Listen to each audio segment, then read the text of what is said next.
So it looks like Meta just canceled the Quest 4. Like, gone. Dead. Not going to happen. 2 versions were in development, and both are reportedly being scrapped. And instead of something like a Quest Pro 2 or something like that, apparently we're going to get something that is completely different and new from Meta. So the real question is this the end of the Quest line? And is it over for VR, at least as far as Meta is concerned? Let's talk about it.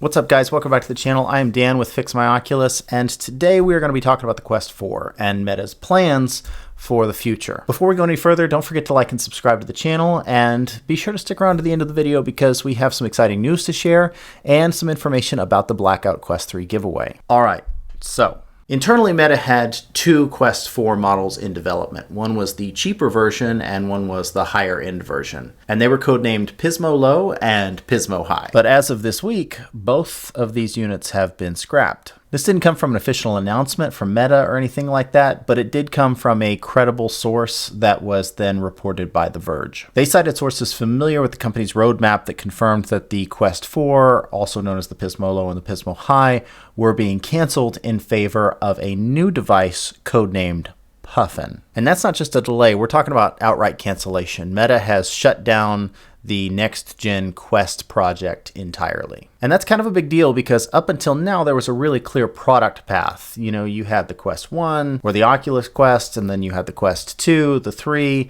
and the 3S. And the next number in line was kind of obvious, and everybody assumed we were just getting a Quest 4. But instead of getting a Quest 4, it seems like Meta's pivoting. And I think that this lines up really well with what Andrew Bosworth said in an internal letter earlier this year to employees, which was that 2025 would be a make or break year for Meta's VR division and Horizon Worlds. In that letter, he wrote, "We are going to show the world all the amazing things we've been building and how they all come together. I think this year is going to be our best yet, and maybe the most important in our company's history." He also acknowledged the high pressure. "I won't sugarcoat it, we're in a tough moment, and 2025 is going to be critical for proving the value of our work." So it does make sense that they would be willing to scrap old plans if they didn't see a clear path forward for growth. So what are they building instead? Well, that's the Puffin. That's where that comes in.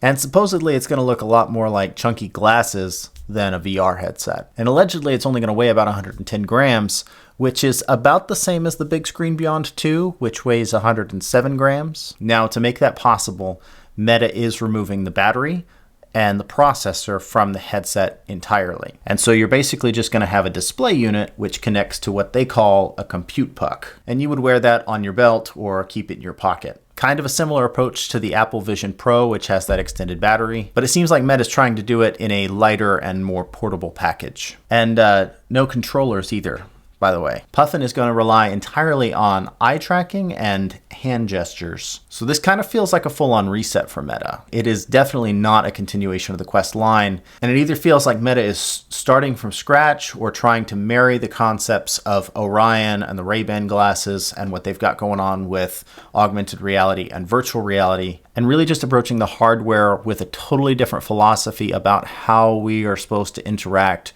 with the virtual world. Because theoretically, if you can make a headset lighter and more portable, and you don't have to have controllers to engage with the virtual world, isn't that going to be a more immersive experience? Or at least maybe a virtual experience that more people are open to because they don't just see it as a gaming console? And this isn't just like a side project either. According to reports, Puffin is now the core focus for Meta's headset team. And we're definitely not going to get a headset in 2025. We're probably not going to get one in 2026. And we may not even get one in 2027. All of that development effort, all of those teams are now being funneled into this new form factor, which tells us something. Meta is betting big on mixed reality. The Quest line as a concept was all about affordable, accessible VR gaming. They've tried to do the daily wearable thing with the Meta Ray-Bans, and they've tried to do the productivity stuff with the Quest Pro, and maybe that's what Puffin is going to be. More of a productivity first, you wear it all the time, every day, not just when you're playing VR games sort of thing. So is it over for VR? Actually, I think this might be really good for VR, at least in the short term. With no Quest 4 on the horizon, the Quest 3 and 3S actually finally get some breathing room here. Developers can focus on refining the operating system without feeling like they're constantly chasing new hardware launches. And game devs actually have a really stable platform to work with instead of feeling like they have to pivot every year. I think we've all gotten used to Meta dropping headsets on a pretty regular basis, and I think companies like Apple definitely have us trained to expect a refresh cycle every year. But headsets are not phones, and they're not supposed to be. In my opinion, VR headsets are a lot more like game consoles. And when I think about it, in my 35 years of life, PlayStation has only released 5 core consoles. Slim and Pro versions aside, that's one new console every 6 or 8 years on average. I think standalone VR headsets like the Quest 3 and 3S, they serve a purpose. And then PC VR headsets like the Pimaxes and the Big Screen Beyond, they serve another purpose.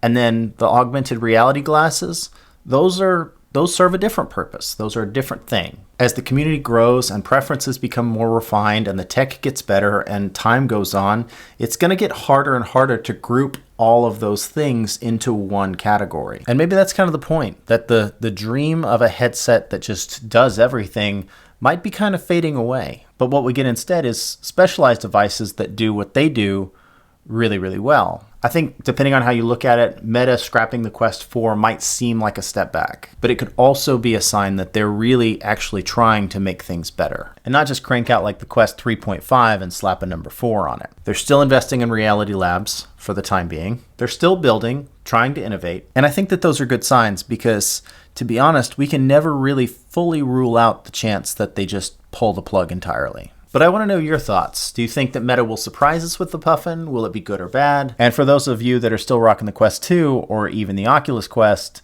do you think that now that the Quest 4 isn't coming, you'll finally be ready to pick up a 3 or a 3S? I'm genuinely curious, so let me know your thoughts in the comments below. Before you go, don't forget, we are still doing the Blackout Quest 3 giveaway, and we only have 1 week left. We are giving away this Blackout Quest 3, and I have added a new secret code in the description below for everybody to get a few bonus entries just for watching this video. Also, next week we are going to be at the Augmented World Expo in Long Beach, California. So if anybody out there is going to AWE, I hope to see you guys there. But anyway, guys, that's all I got for you today, so we will see you on the next one.